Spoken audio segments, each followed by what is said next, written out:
मेरा नाम कविता है और मैं अब गाजियाबाद की रहने वाली हूँ। मेरी उम्र 17 साल है और मैं एक घर में बाई का काम करती हूँ। उसे रात मैंने ऐसी चीज़ अच्छी जो बिन ब्याही लड़की को नहीं देखनी चाहिए थी। रात को जब मैंने पेशाब करने के लिए बाथरूम का दरवाज़ा खोल मेरी नज़रों ने उसे चीज़ को देख लिया जो मैंने पहले कभी सपनों में भी नहीं देखा था। मलिक हाथ में लिए पहले से ही पेशाब कर रहे थे। मैं मलिक को देखकर चौंक गई, वहीं फ्रिज हो गई जैसे मुर्दा लाश हो। पेशाब करते करते मलिक तभी आवाज़ में बोलते जा रहे थे, कविता दरवाजा बंद करो, कविता दरवाजा बंद करो। मैं क्या करती, बाली उम्र में एक लड़की के कुछ सपना होते हैं, वह सब सपना मेरी आंखों के सामने आ गए थे। मलिक जोर से चिल्लाई, कविता। जैसे ही मैं होश में आई, मैं भाग करके चलूंगी। 2022 रात की है। उन दोनों हॉकी सर्दियों शुरू हुई थी जब शाम को कम करते करते मुझे देरी हो गई। मैं रात को घर आने लगी तभी मलिक बोले, रुको, रात काफी हो गई है, मैं तुम्हें छोड़ आता हूँ। तभी उषा मालकिन बोली, आज रात यही रुक जो, कल चली जाना, ये भी तो तुम्हारा ही घर है। फिर मलिक बोले, ये भी सही है, तुम आज यही रुक जो, सुबह जब मैं गैस एजेंसी जाऊंगा तुम साथ चल पादना। मैंने कहा ठीक है, रुक जाती हूँ, क्योंकि मैं मलिक की गैस एजेंसी के पास ही रहती हूँ। उसे रात घर में हम कर ही थे। मैं मलिक का बेटा राहुल जो मेरी ही उम्र का है, उषा मालकिन और मलिक राज जो दिखने में आज भी 20 साल की लौंडे लगता है। मैं किचन में बैठी अकेली अपने आप पर गुस्सा हो रही थी या खुश, पता नहीं। एक तरफ तो मुझे मलिक के घर रात को नहीं रुकना चाहिए था, दूसरी तरफ बाथरूम का वो सब मंजर याद आ रहा था। सारी रात इसी कश्मकश में गुजर गई। सुबह 6 बजे जब अलार्म बजा मैं घबरा गई। अब मलिक से नज़र कैसे मिलेंगी, किसी को भी कुछ बताए बिना मैं अपने घर भाग आई। घर पे भी मैंने अपनी बीमा माँ को कुछ नहीं बताया। सर दिन दिमाग में बाथरूम वाली घटना घूमती रही। रात को सोते वक्त माँ बोली, बेटी कुछ परेशान सी गर रही हो। सुबह से मैंने कहा कुछ नहीं माँ, कल बस थोड़ा सा ज़्यादा कम कर लिया था। फिर माँ बोली, कोई नहीं बेटी, सो जा, सब थकान दूर हो जाएगी। मैं माँ बोली, तो कैसे जाऊं, दिमाग में तो मलिक वाला मंजर घूम रहा था। मैंने माँ से कहा ठीक है माँ, सो जाती हूँ। 2 दिन बीत गए इसी हाल में, ना मैं कम पर गई, कहानी कुछ और घर जाए इसी डर से। तीसरी दिन मालकिन और उनका बेटा राहुल घरे गए। मालकिन बोली, क्या बात है कविता, तुम आजकल कम पे नहीं आए हो, सब ठीक है ना? मैंने कहा हाँ मालकिन, सब ठीक है। मालकिन, आपने क्यों तकलीफ की, मलिक को बोल देती वो वहाँ जाते। मैंने कहा, मालकिन बोली, मैंने रात से कहा था। वो बोले, मुझे कम है, तुम चली जाना। कविता जल्दी चलो, घर पे बहुत सर कम पड़ा है। मैं समझ गई थी मलिक उसे रात बाथरूम वाली घटना की वजह से नहीं आए। हम तीनों गाड़ी में बैठने लगे तभी राहुल बोला, मम्मी आप दोनों चलिए, मैं बाद में आता हूँ। ठीक है, पर जल्दी से जाना। मालकिन ने कहा, मुझे ग रहा है, राहुल अपनी गर्लफ्रेंड से मिलने गया है, जवान लड़का, और कहाँ जाएगा। हम दोनों घर पहुँचे और दरवाजा खोल तो मैं डर गई, मलिक तो अंदर ही बैठे थे। मैं शर्म के मारे गर्दन झुकाए मालकिन के पास खड़ी रही। मुझे समझ में आ गया मलिक वापस क्यों आए हैं, उनके दिमाग में कुछ तो चल रहा है उसे रात के बाद से। तभी मालकिन बोली, राज तुमने कहा था तुम रात को लेट आओगे। मलिक बोले, आज हमारी मीठी कैंसिल हो गई, कुछ और कम नहीं था, सोचा चलो घर ही चला जाए। कविता पहले चाय पिला दो, बाकी कम बाद में करना, आज तो बड़ी ठंड है। मालकिन ने कहा। मैंने कहा अभी बनती हूँ मालकिन। मैं किचन में जान लगी तभी मलिक बोले, चलो मैं तुम्हारी मदद करता हूँ। मैं समझ गई मलिक मेरे नज़दीक आने के बहाने ढूंढ रहे हैं, लगता है मलिक की जवानी ज्यादा जोर मार रही है। मालकिन अभी भी दिखने में ठीक तक है, फिर क्या हुआ, 17-18 साल का बेटा है, हो सकता है मलिक को शादी का सुख पहले जैसा ना मिल रहा हो। जब मैं चाय बनाने लगी मलिक मुझे घूर घूर कर देख रहे थे। मुझे तो डर सा लगे लगा क्योंकि मेरी अभी तक शादी नहीं हुई थी और मलिक मुझे इस तरह से देख रहे हैं कि अभी मुझे कक्षा का जाएंगे। मैं चाय लेकर चलने लगी तभी मलिक बोले, चाय मुझे दो, मैं लेकर जाता हूँ। मैंने कहा नहीं मलिक आप रहने दीजिए। मलिक ने चाय लेने के लिए तेरे को पड़ा, उनका हाथ जैसे ही मेरे हाथ को छुआ मेरे अंदर बिजली सी दूर गई और मैंने तेरे छोड़ दी। मलिक चाय लेकर चले गए। पता नहीं मुझे ये सब बड़ा ग रहा था, पता नहीं, अच्छा बस मुझे ये सब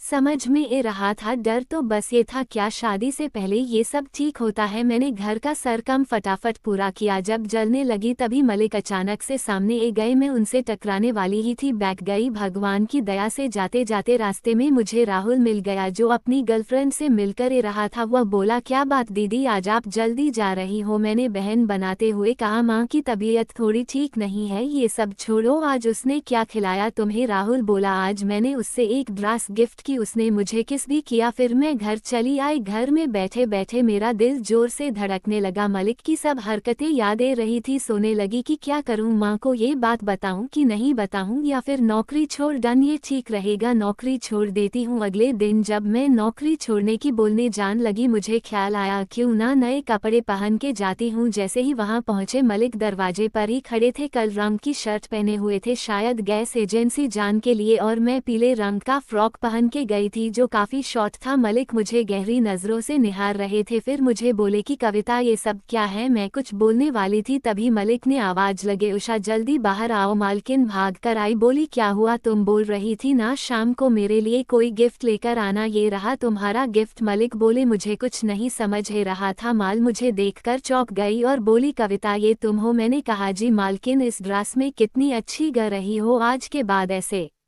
ही कपड़े पहने करो, मालकिन ने कहा। मलिक बोले कविता तुमने ये फ्रॉक पहन के दिल खुश कर दिया। मलिक और मालकिन को इतना खुश देखकर मैं नौकरी वाली बात बोल ही नहीं पी। फिर मैं अंदर चली गई और कम करने लगी। कम करते करते किसी ने मुझे पीछे से कमर पे छोटी कटी। मुझे लगा मलिक है। मैं गुस्से में पीछे मुड़ी और देखा तो राहुल था और बोला क्या बात है दीदी, आज तो बड़ी हॉट ग रही हो। मैंने हंसकर कहा बस ऐसे ही राहुल, आज मलिक और मालकिन बड़े खुश ग रहे हैं, क्या बात है। राहुल बोला दीदी तुम्हें नहीं पता। मैंने कहा नहीं, आज उनकी शादी की सालगिरह है। राहुल ने बताया। मैंने माँ दुश्मन सोचा, अच्छा हुआ आज मैंने नौकरी छोड़ने की बात नहीं बोली, इस खुशी के मौके पर उन्हें कितना बड़ा लगता, कल बोल दूंगी। तभी आवाज आई कविता यहाँ आओ, मालकिन बुला रही थी। राहुल बोला दीदी जल्दी, जो मम्मी बुला रही है। मैं मालकिन के कमरे में गई, मालकिन बेड पे बैठी थी। जी मालकिन, मैं बोली यहाँ मेरे पास आओ। मालकिन ने कहा। मैं उनके पास जाकर बैठ गई। आज मैं तुम्हें कुछ देना चाहती हूँ, माना मत करना, मालकिन ने कहा। मैंने हाँ। मैं गार्डन हिलाई। मालकिन ने मुझे अपनी सबसे प्यारी शादी दे दी और बोली ये तुम पर जचगी। मैं शादी लेकर किचन में वापस से गई। राहुल अभी तक किचन में ही था। मेरे हाथ में साड़ी को देखकर बोला ये तो मम्मी की शादी है। मैंने कहा हाँ, उन्होंने अब यह मुझे दे दी। वो दीदी ये तो आप पर मस्त लगेगी, आप मुझे पहन के दिखाओ ना प्लीज, राहुल ने कहा। अभी मैं बोली हाँ दीदी अभी देखिए तो मम्मी की शादी आपके कैसी लगती है। राहुल खाने लगा। मैं ड्राइंग रूम वाले बाथरूम में जाकर साड़ी पहन के आई। राहुल मुझे शादी में देखते ही बोला एकदम माल ग रही हो दीदी। मैंने शीशे में अपने आप को देखा, सच में ही अच्छी ग रही थी। मालकिन की शादी। फिर मैं शादी पहले ही घर का कम करती रही। शाम को जब घर आने का टाइम हुआ तभी राहुल बोला दीदी जाती जाती एक कप चाय पिला, जो ठीक है बना कर लाती हूँ। मैंने कहा। राहुल अपने बेडरूम में चला गया। मैं किचन में चाय बनाने लगी तभी पीछे से मुझे बाहों में भर लिया। मुझे पता था राहुल है, फिर से मजाक कर रहा है। मैं उसके मजाक का बड़ा नहीं मानती थी, लेकिन उसने मेरी गार्डन पे किस किया और मैं चौक के पीछे मंडी। क्या देखते हूँ कि यह तो मलिक है। मैं घबरा गई और बोली मलिक आप ये क्या कर रहे हैं। कविता तुम उषा की शादी में क्या कर रही हो। मलिक ने कहा शादी तो मालकिन ने मुझे पहनने के लिए दी है। कहा। मलिक बोले मुझे नहीं पता था शादी में तुम हो, और अपना एक कान पकड़कर बोले माफ करना मुझे, ये बोलकर किचन से चले गए। मैं हैरान थी, पहले बार किसी मलिक ने कान पकड़कर माफी मांगते हुए देखा था। फिर मैं राहुल को चाय देकर अपने घर गई। रात को जब मेरी माँ सोने लगी मैं उनके पास ही लेट गई। माँ से पूछने लगी माँ अच्छे आदमी की क्या पहचान होती है। माँ बोली बेटी जो आदमी औरत से अपनी गलती की माफी मांगे वो आदमी एकदम हर सोना है। माँ की ये बात मेरे